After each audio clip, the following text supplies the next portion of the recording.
Let's head to the voicemail of Truth and Reason for the first time today.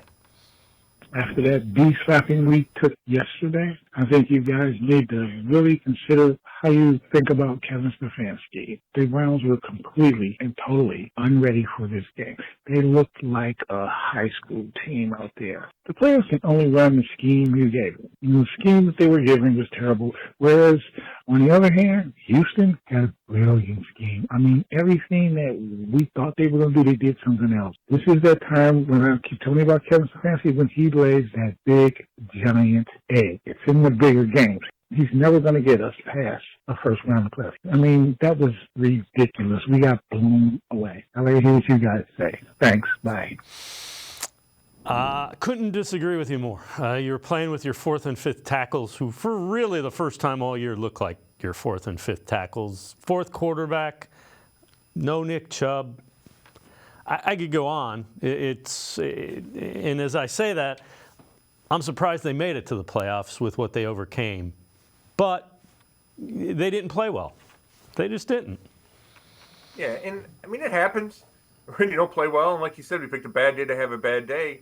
And it's crushing when it happens in the playoffs. And it might get Mike McCarthy fired in Dallas, right? Because it's happened multiple times. But I'll take issue with the caller on a few things. Number one, they went to the second round of the playoffs in 2020. So, I know Stefanski did not coach in that wild card game. I don't think the outcome would have been different if he was on the sideline instead of Mike Prefer. So I'm counting that as they got to the second round. I think one of the best things Stefanski and Schwartz do is their schemes and the game plans. Offensively, they scored 14 in the first half. They moved the ball. That wasn't the issue. The issue was the defense. And, that's a Jim Schwartz thing. I know Kevin Stefanski's in charge, but he leaves it up to Schwartz. And we can critique that all day long. But Schwartz was an upgrade. He made a vast improvement in this team. And it's a tough way to end. But the caller's going to have to get used to it, because Kevin Stefanski's going to get an extension, and he's going to be here for years to come. And I agree with you, Dave. I think that's the right move. I think he showed so much this season, and I think he's continued to improve throughout his tenure as an overall head coach and as a play caller.